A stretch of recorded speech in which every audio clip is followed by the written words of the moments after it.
పదం భారతీయ పురాణాలు, జానపద కథల్లో తరచుగా వినిపిస్తుంది. యక్షిణులు సాధారణంగా అందమైన రూపంలో కనిపించే, ప్రకృతి శక్తులతో సంబంధమున్న ఆధ్యాత్మిక స్త్రీలుగా వర్ణించబడతారు. కొంతమంది కథల్లో వారు అడవులు, నదులు, చెట్లు వంటి ప్రదేశాలను కాపాడే దేవతల్లా చెప్పబడితే, మరికొన్ని కథల్లో మనుషుల ఆశలు, భయాలు, లోభం వంటి భావాలతో ఆడుకునే మర్మమైన సత్వాలుగా కూడా చూపిస్తారు. పురాతన శిల్పాల్లో, ఆలయ గోపురాల్లో కనిపించే యక్షిని విగ్రహాలు, వాటి చిరునవ్వు, నిగూఢమైన చూపు మనలో ఒక విచిత్రమైన ఆకర్షణను కలిగిస్తాయి.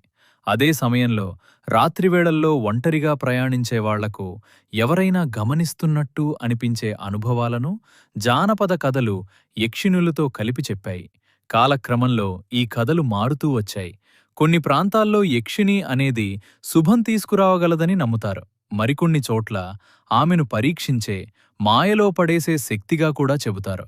ఇలాంటి కథలు ఎక్కువగా మనిషి మనసులోని భయం, ఆశ, తెలియని వాటి పట్ల ఉన్న కుతూహలం ఇవన్నీ కలిసిన ప్రతిబింబంగా భావించవచ్చు.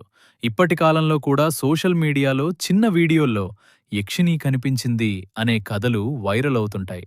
కానీ వాటిలో చాలా భాగం నిర్ధారించబడిన ఆధారాలు లేకుండా వినిపించిన అనుభవాలు లేదా కథలే. అందుకే ఇలా